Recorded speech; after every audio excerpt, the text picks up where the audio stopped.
का तर पाऊस पडल्या सगळ्यात पहिलं आपण काय करतो, घरी जातो. ही पावसातच उभी होती म्हणून मी विचारलं का थांबलाय. तो बोलला ऑर्डर पडत नाहीये. बाई, आणि ही जी ऑर्डर पडत नाहीत पावसात पण ऑर्डर शोधतात. म्हणलं पाऊस पडल्यानंतर जास्त पैसे भेटतात म्हणून मी पावसात ऑर्डर मारतो. तुम्हाला सांगतो, जर तुमच्याकडे एक प्रोफेशनल जॉब असेल तर तुम्ही तो जॉब मनापासून केला. सुरुवातीला प्रत्येकाला कमी पगारातच काम करावं लागतं. मी पण माझा फर्स्ट जॉब आहे ना 13-14 हजारात केला होता. आणि हिथंच बरेच लोक चुकतात. आणि आता मला भरपूर पगार आहे. म्हणजे मी नाव नाही घेऊ शकत, पण मी प्रत्येक महिन्याला काय फोन घेऊ शकतो एवढा मला पगार आहे.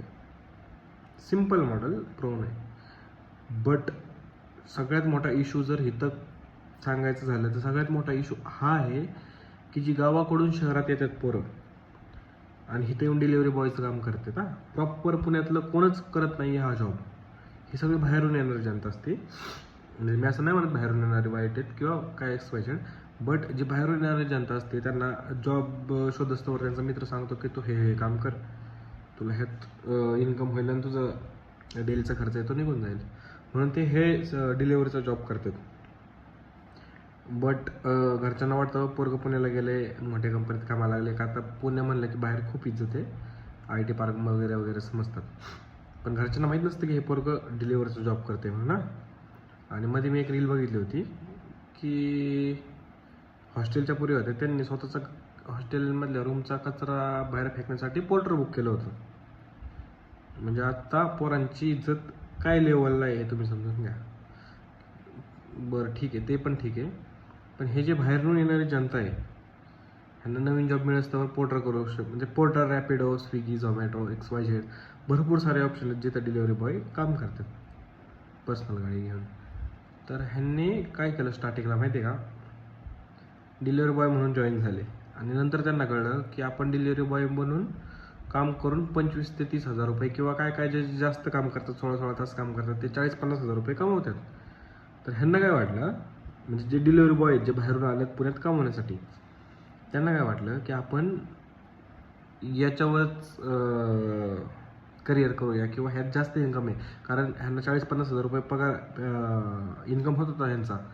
आणि जर जॉबला गेलं तर त्यांना 15-20 हजार रुपये मिळत होते. तर ते म्हणले 15-20 हजारासाठी जॉब करण्यापेक्षा हे खूप चांगलं आहे. आमच्या ऑफिसमध्ये इंजिनियर लोक आहेत, इंजिनियर ज्यांचं पॅकेज लाखात आहे, ते पण पार्ट टाईम स्विगी झोमॅटोसारखे किंवा पोर्टर, रॅपिडो ह्याच्यावरती काम करतात पार्ट टाईम. तर मित्रांनो, सांगायचा उद्दिष्ट एवढाच होता की ही जी गोष्ट आहे, गिग वर्कर्स म्हणा किंवा डिलिव्हरी बॉय म्हणा, ह्याने आपलं येणारं फ्युचर पूर्ण पिढी बरबाद होऊ शकते. का तर ह्याला कोणत्या शिक्षणाची अट नाही किंवा कोणत्या वयाची अट नाही, कोणीही करू शकतं. ना कोणती क्वालिफिकेशन्स पाहिजेत, ना कोणती स्किल पाहिजे. त्यामुळे आजच्या पुढची पिढी जी येणारी आहे ना, त्यांच्यावरती असा परिणाम होतोय की शिक्षणाची गरजच नाही आहे पैसा कमवण्यासाठी. पण मित्रांनो, हे लॉंग टर्म चालणार नाही हे लक्षात घ्या. मी स्टार्टिंग 13-14 हजारापासून केली होती, आता भरपूर पुढे आहे मी. तर हे जे फ्युचर सिक्युअर करणारे जॉब आहेत IT मध्ये, किंवा तुमच्याकडे जर कोणतं स्किल असेल तर 100% तुमचा पगार वाढतच जाणार आहे आणि तुम्ही इतकं कमाई करणार आहे की सगळं मिळेल. तुम्ही विचार पण केला असेल एवढी कमाई करू शकता तुम्ही जॉबमधून, फक्त जॉबमधून.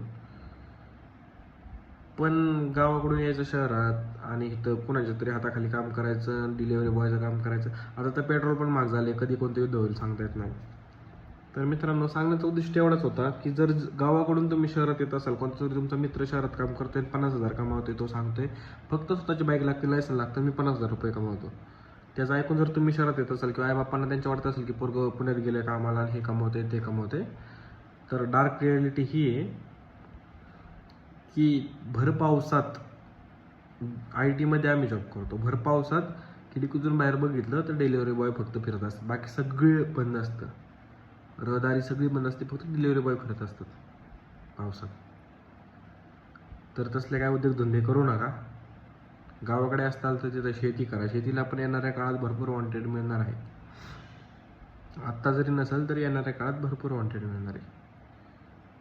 आणि त्यात असं डिलिव्हरी बॉयचं काम करून इकडे तिकडे हे करू नका, कारण ह्यात फ्युचर सिक्युअर नाही आहे. सुरुवात जरी तुमच्याकडे स्किल असेल, एक प्रोफेशनल जॉब जरी तुम्हाला भेटला, सुरुवात जरी 10, 12, 15, 20 हजारांनी झाली तरी त्याचा एंड हा इन्फानाईट आहे. तुम्ही कुठेही जाऊ शकता. बट ह्या डिलिव्हरी बॉयचा जॉब जो आहे तो पावसात, भर पावसात पण करावा लागतो आणि 55-50 डिग्रीच्या टेम्परेचरमध्ये पण करावा लागतो. पण त्यात स्कोप लिमिटेड आहे, हे समजून घ्या.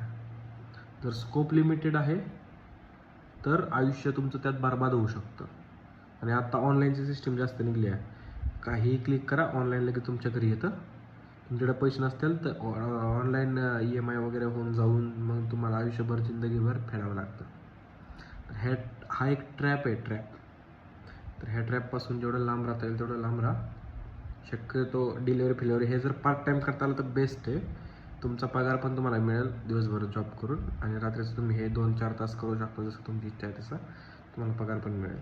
पण जर प्रोफेशन म्हणून तुम्ही करत असताल न काय शिकता, तर हे चुकीचं आहे मित्रांनो. येणारा काळ हा फक्त स्किलचा काळ आहे. ज्याच्याकडे स्किल आहे तोच या काळात जिवंत राहू शकतो. तर स्किल शिकण्यावर भर द्या. जी येणारी जनता आहे पुढची, आत्ता शाळा कॉलेज वगैरे काही करत असेल तर स्किलवर लक्ष द्या. Skill is the final father of nation. तर धन्यवाद मित्रांनो. आजच्या व्हिडिओमध्ये एवढंच सांगायचं उद्दिष्ट फक्त एवढंच होता की बऱ्याच लोकांना वाटतं डिलिव्हरी बॉय म्हणून आपण एवढं कमवलं, तेवढं कमवलं. तर भर पावसात पण तुम्हाला वाट बघावी लागते ऑर्डरची. आणि मग ह्याची त्याच्या हाताखाली काम करा. त्याच्या 2 शिव्या खा, लेट का झाला, हे झालं ते झालं. तर हे करायच्या भानगडीत पडू नका. फ्युचर सिक्युअर नाही आहे ह्यात. हे फक्त तात्पुरता एक खेळ आहे. जसं की आपण लहानपणी खेळत होतो ना भांडीकुंडी, तसा एक खेळ आहे. तर त्याच्यावर फार लक्ष देऊ नका. पार्ट टाईम करता आला तर करा, नाहीतर कोणतरी स्किल शिका आणि एका प्रोफेशनल जॉबकडे जास्तीत जास्त फोकस करा. धन्यवाद. चॅनलला सबस्क्राईब करा आणि व्हिडिओला लाईक नक्की करा. आणि ज्यांना कोणाला डिलिव्हरी बॉय बनवून करोडपती बनायचे त्यांच्यापर्यंत हा व्हिडिओ शेअर नक्की करा. धन्यवाद.